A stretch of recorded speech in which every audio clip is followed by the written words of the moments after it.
নমস্কার, সবাইকে স্বাগত। আজ আমরা ভারতীয় রেলের এমন একটা দারুণ ট্রেনিংয়ের সুযোগ নিয়ে কথা বলবো যা অনেকের কেরিয়ারের মোড় ঘুরিয়ে দিতে পারে। আচ্ছা, তাহলে ব্যাপারটা কি? আমরা কথা বলছি অ্যাক্ট অ্যাপ্রেন্টিস প্রোগ্রাম নিয়ে। মানে বিশাল ভারতীয় রেলওয়ে নেটওয়ার্কের ভেতরে সরাসরি হাতে কলমে ট্রেনিং পাওয়ার একটা অসাধারণ সুযোগ।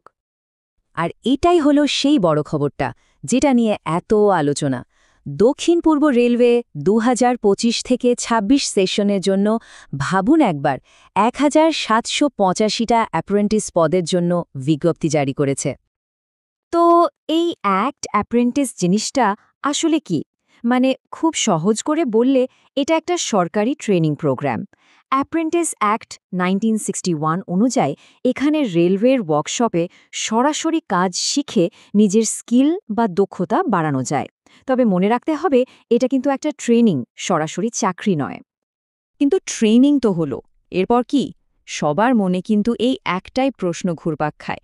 চলুন দেখি এর উত্তরটা কি। প্রশিক্ষণের শেষে কি রেলে একটা পাকা চাকরি পাওয়া যাবে? দেখুন, এই প্রশ্নটার উত্তর কিন্তু সময়ের সাথে সাথে অনেক পাল্টেছে। তাই এখনকার নিয়মটা ঠিক কি সেটা জানা খুব জরুরি। এই অ্যাপ্রেন্টিস থেকে একেবারে স্থায়ী কর্মী হওয়ার রাস্তাটা কিন্তু বরাবর একই রকম ছিল না। যেমন ধরুন ১৯৬১ সালের অ্যাপ্রেন্টিস অ্যাক্টে বলা হয়েছিল যে ট্রেনিং দেওয়াই আসল উদ্দেশ্য, চাকরি দিতে কেউ বাধ্য নয়। তারপর ২০০৪ সালে রেল বোর্ড একটা নিয়ম আনল, যেখানে পরীক্ষা ছাড়াই কিছু অ্যাপ্রেন্টিসকে সরাসরি কাজে নেওয়া যেত। কিন্তু ২০১৬ সালে এসে সেই নিয়মটা তুলে দেয়া হলো, আর চালু হলো নতুন নিয়ম, যেখানে বলা হলো ভবিষ্যতে নিয়োগের সময় অ্যাপ্রেন্টিসদের একটা বিশেষ সুবিধা দেয়া হবে। তাহলে আসল কথাটা কি দাঁড়ালো? এটাই যে অ্যাপ্রেন্টিসশিপ শেষ করলেই যে চাকরিটা পাকা তা কিন্তু নয়। তবে হ্যাঁ, একটা বিরাট সুবিধা আছে। ভবিষ্যতে লেভেল 1 মানে গ্রুপ ডি পোস্টে নিয়োগের সময় ২০% কোটা থাকে এদের জন্য। ভাবুন একবার, প্রতিযোগিতায় এটা কতটা এগিয়ে রাখে। কিন্তু প্রশ্ন হল, কেন ১০০% গ্যারেন্টি দেওয়া হয় না? এর পেছনে রয়েছে আইনি কারণ। রেলওয়ে বোর্ডকে যে আইনি পরামর্শ দেওয়া হয়েছিল তাতে পরিষ্কার বলা আছে যে এমনটা করলে সেটা সংবিধানের ১৪ আর ১৬ নম্বর ধারাকে লঙ্ঘন করবে। মানে সরকারি চাকরিতে সবার সমান সুযোগের যে অধিকার, সেটা নষ্ট হবে। আচ্ছা, চাকরির বিষয়টা তো পরিষ্কার হলো। এবার চলুন দেখে নিই এই ট্রেনিংয়ের জন্য কারা কারা আবেদন করতে পারবেন। প্রথমে আসি বয়সের কথায়। ১ জানুয়ারি ২০২৬ অনুযায়ী বয়স হতে হবে ১৫ থেকে ২৪ বছরের মধ্যে। তবে হ্যাঁ, সংরক্ষিত শ্রেণীর জন্য ছাড় আছে। যেমন SC/ST প্রার্থীদের জন্য ৫ বছর আর OBC প্রার্থীদের জন্য ৩ বছরের ছাড় রয়েছে। আর বিশেষভাবে সক্ষম প্রার্থীদের জন্য ছাড়টা ১০ বছরের। শিক্ষাগত যোগ্যতার ক্ষেত্রেও কিন্তু কয়েকটা জিনিস মাথায় রাখতে হবে। প্রথমত, স্বীকৃত বোর্ড থেকে মাধ্যমিক পাশ হতে হবে। দ্বিতীয়ত, মাধ্যমিকে অন্তত ৫০% নম্বর থাকতে হবে। আর সবথেকে জরুরি হল নির্দিষ্ট ট্রেডে NCVT বা SCVTর ITI পাশের সার্টিফিকেট থাকাটা বাধ্যতামূলক। আর সবশেষে শারীরিক যোগ্যতার একটা ব্যাপারও আছে। অ্যাপ্রেন্টিসশিপের নিয়ম অনুযায়ী যে ন্যূনতম শারীরিক ফিটনেস দরকার সেটা পূরণ করতে হবে।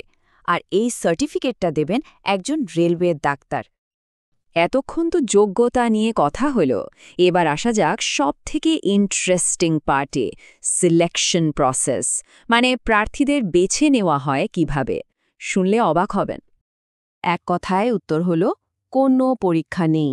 হ্যাঁ, ঠিকই শুনছেন। এই অ্যাপ্রেন্টিসশিপ প্রোগ্রামে যোগ দেওয়ার জন্য কোনো লিখিত পরীক্ষা বা ইন্টারভিউয়ের ঝক্কি নেই। তাহলে কিভাবে বাছা হয়? পুরো ব্যাপারটা হয় মেধার ভিত্তিতে, শুধুমাত্র মাধ্যমিক বা ১০ম শ্রেণীতে পাওয়া নম্বরের পার্সেন্টেজের ওপর ভিত্তি করে। কোনো লিখিত পরীক্ষা নেই, কোনো ইন্টারভিউ নেই, কিচ্ছু না। প্রত্যেকটা ট্রেডের জন্য আলাদা আলাদা করে একটা মেরিট লিস্ট তৈরি করা হয়, একদম স্বচ্ছ একটা প্রক্রিয়া। এমনকি যদি দুজনের নাম্বার একই হয়ে যায়, মানে টাই হয়, সেটারও পরিষ্কার নিয়ম আছে। সেক্ষেত্রে যার বয়স বেশি তিনি অগ্রাধিকার পাবেন।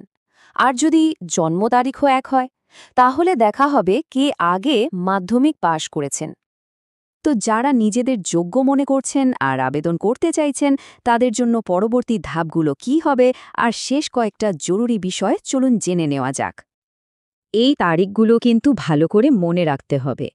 আবেদন শুরু হচ্ছে 18 নভেম্বর 2025 থেকে আর শেষ তারিখ 17 ডিসেম্বর 2025 বিকেল 5টা পর্যন্ত। আবেদন ফি মাত্র 100 টাকা। তবে এসসি, এসটি, বিশেষভাবে সক্ষম আর মহিলা প্রার্থীদের জন্য কোনো ফি লাগবে না। আবেদন করার পুরো প্রক্রিয়াটাই কিন্তু অনলাইনে। প্রথমে সাউথ ইস্টার্ন রেলওয়ের অফিসিয়াল ওয়েবসাইটে যেতে হবে, মানে www.rrcer.co.in। সেখানে গিয়ে নিজের নাম, ইমেল, মোবাইল নম্বর দিয়ে রেজিস্টার করতে হবে। এরপর আবেদনপত্রটা খুব সাবধানে ফিল আপ করতে হবে। খেয়াল রাখতে হবে সব তথ্য যেন মাধ্যমিকের সার্টিফিকেটের সাথে মেলে। তারপর নিজের ছবি, সই আর অন্যান্য যা যা ডকুমেন্ট চাইবে সেগুলো আপলোড করতে হবে। ফি লাগলে অনলাইনে পেমেন্ট করে ফর্মটা জমা দিলেই কাজ শেষ। হ্যাঁ, অবশ্যই একটা কপি প্রিন্ট করে নিজের কাছে রেখে দেবেন। সুযোগটা কিন্তু বেশ বড়। দেখুন, খড়গপুর, চক্রধরপুর, আদ্রা, রাঁচির মতো বিভিন্ন ডিভিশনের ওয়ার্কশপে ফিটার, ইলেকট্রিশিয়ান, ওয়েল্ডারের মতো বিভিন্ন ট্রেডে প্রচুর স্লট রয়েছে। যেমন খড়গপুর ওয়ার্কশপে 360টা, ক্যারেজ অ্যান্ড ওয়াগন খড়গপুরে 121টা, মানে অনেক সুযোগ। আর শেষে একটা খুব জরুরি কথা, যেটা রেলওয়ে নিজেই বলছে। অনেক অসাধু লোক কিন্তু চাকরির মিথ্যে লোভ দেখিয়ে টাকা চাইতে পারে। এদের থেকে একদম সাবধান থাকবেন। মনে রাখবেন, সিলেকশনটা পুরোপুরি মেধার ভিত্তিতে হয়, অন্য কোনোভাবে নয়। তাহলে সব মিলিয়ে কি দাঁড়ালো? এই প্রোগ্রামটা একদিকে যেমন হাতে কলমে দারুণ সব স্কিল শেখার সুযোগ করে দেয়, তেমনি ভবিষ্যতে রেলের চাকরিতে একটা অগ্রাধিকারও দেয়। আসল কথা হলো, আবেদন করার আগে এটা ঠিক কি আর কি নয় সেটা পরিষ্কার করে বুঝে নিতে হবে। তাহলে ভারতীয় রেলের সাথে নিজের কেরিয়ার শুরু করার জন্য এটা কি একটা দারুণ প্রথম ধাপ হতে পারে? উত্তরটা কিন্তু আপনাদেরই খুঁজে নিতে হবে।